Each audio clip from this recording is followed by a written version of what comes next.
keinginan ingin belajar itu semuanya sama gitu.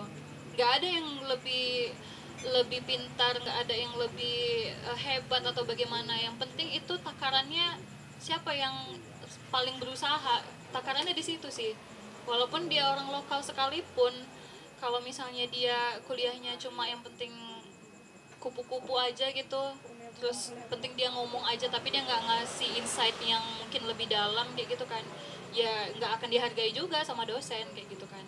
Jadi ya eh, kita nggak perlu merasa kita di bawah ataupun kita ngerasa bodoh juga di kelas gitu. Yang penting kita tunjukin aja kok aku di sini untuk belajar dan aku ingin tahu, aku ingin mendapatkan sesuatu di sini kayak gitu.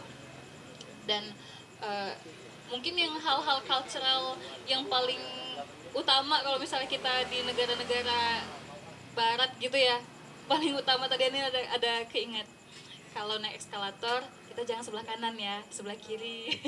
Karena kita harus respect dengan waktu orang, karena misalnya ada yang ketinggalan tren atau apa, mereka butuh cepat dan itu sebelah kanan itu untuk bisa orang lebih cepat kayak gitu kan. Di Jerman sebelah kanan. Oh iya. Harus dikosong, di sebelah kiri yang harus kosong. Oh iya. Oh iya iya iya.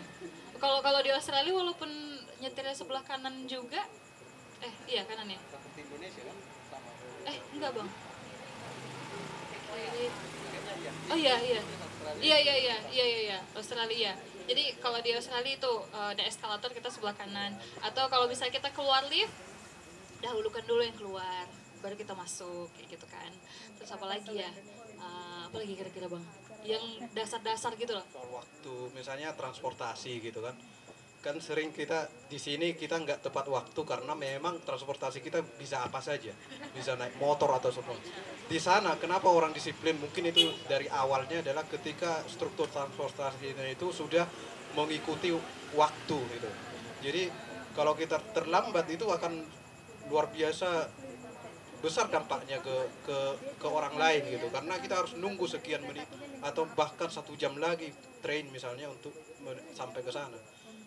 Lalu ya cuaca juga melihat, karena cuaca itu kan bisa berubah drastis. Bisa ini kita harus ketat dengan misalnya perakiraan cuaca. Sebelum keluar dari rumah harus kita cek hari ini cuacanya apa sih ini dulu. Apa yang perlu dibawa.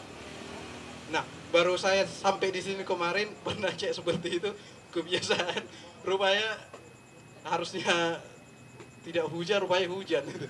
Jadi akurasi aplikasi juga berbeda antara di Indonesia sama negara lain.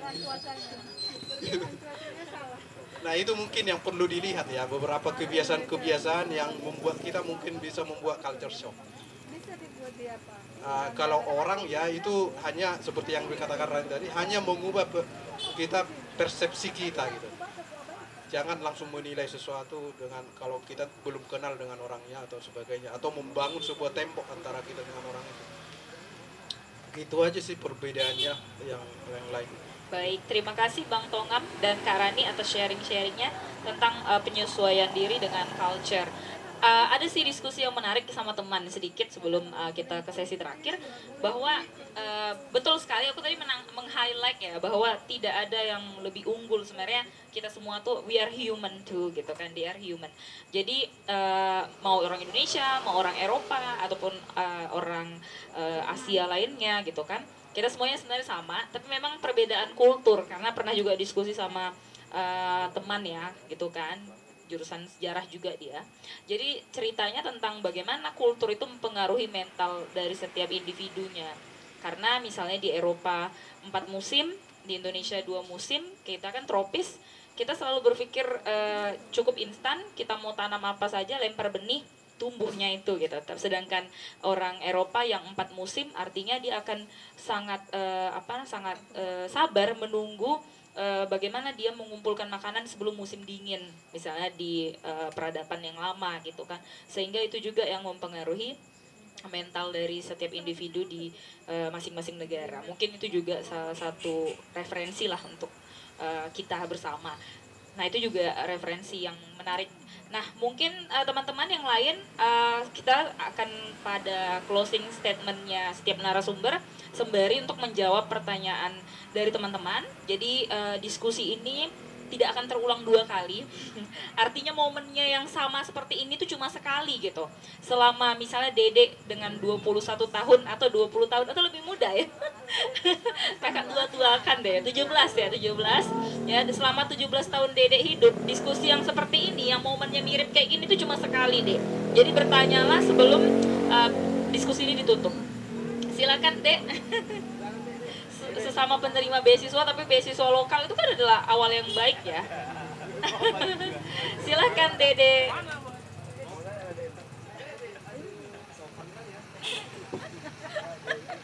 Terima kasih Kak Lusti sebelum Kok duduk?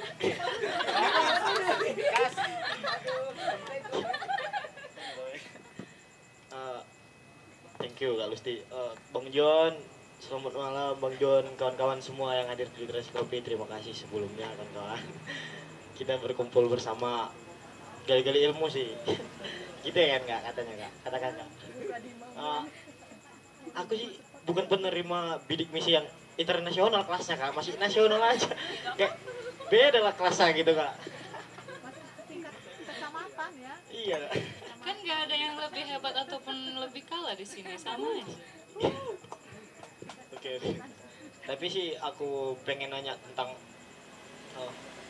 setelah tahu abang dan kakak tentang kulturnya di sana dan bahasa serta apapun yang berbeda dari sana dan di Indonesia, apa sih yang ada nggak rasa abang dan kakak ini pengen buat bahwa budaya di sana itu cocok diterapkan untuk di Indonesia sebagai langkah revolusi budaya kita yang lebih bagus? Tahu untuk gitu aja sih Kak. Begitu. Luar biasa sekali, revolusioner banget ya kamu, Dek. Ada lagi nggak yang mau menambahkan? Mungkin ya dari belakang sana tuh, ya kan? Ada lagi? Atau Bang Tata mungkin? Oke. Dimas? Banyak sekali orang-orang muda inspiratif di depan saya ini. Saya melihat masa depan yang cerah ini. Negara ini akan dipimpin oleh orang-orang yang cerah ini. Ya gimana Dimas? Nah ini informasi kan Kak buat Bang Tongam dan Kak Rani. Ini Dimas ya kan, dari usianya yang sangat belia ya kan, dia sudah membangun sebuah apa namanya permakultur ya istilahnya ya, apa namanya, permakultur di lahan sendiri gitu. Jadi dia panen sayur-sayuran, buah-buahan, bahkan dia membuat fermentasi. Kemarin terakhir ada fermentasi jahe, ada fermentasi semangka, ada fermentasi minuman yang dia buat. Nah artinya dia tidak berpatokan akan bekerja pada sebuah instansi resmi atau dia bergantung pada gaji bulanan. Ini adalah orang-orang calon pengusaha dari Indonesia ini kan. Ini banyak sekali loh orang-orang yang inspiratif di depan saya ini. Karena Kak izin, mereka ini semuanya SMA besar-besar di literasi kopinya ini mereka semua. Kemarin pakai seragam SMA, sekarang udah ini ya, mahasiswa ya. Gimana, Dimas mau sharing nggak? Kan aku yakin Dimas juga punya pertanyaan yang nggak kalah revolusioner dibanding Dede. Silakan Dimas. Ya ayo Dimas. Silakan Dimas. Gimana? Oh lagi nggak mood ngomong ya? Oke baiklah. Mungkin nanti diskusi di meja bundarnya aja yang kita kita lanjutkan. Oke boleh dijawab pertanyaannya oleh Kak Rani dan Bang Tongam. Sembari ini adalah pertanyaan dan closing statement. Dari Kak Rani dulu. Mungkin culture yang bisa dibawa ya. Kayaknya yang Rani ingat sekarang itu adalah budaya nyetir dan klakson.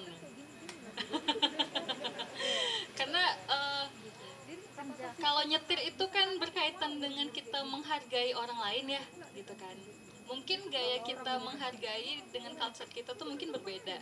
Tapi kalau untuk urusan di jalan raya, kita bukan hanya urusan menghargai orang lain, tapi juga urusan keselamatan gitu. Dan kita bisa akui bahwa kita sangat ugal-ugalan di jalan gitu kan. Dan klakson itu kok kayaknya baterai itu gampang banget habisnya gitu kan, tatu gitu kan. Dan itu apa ya, pada akhirnya membuat kita juga stres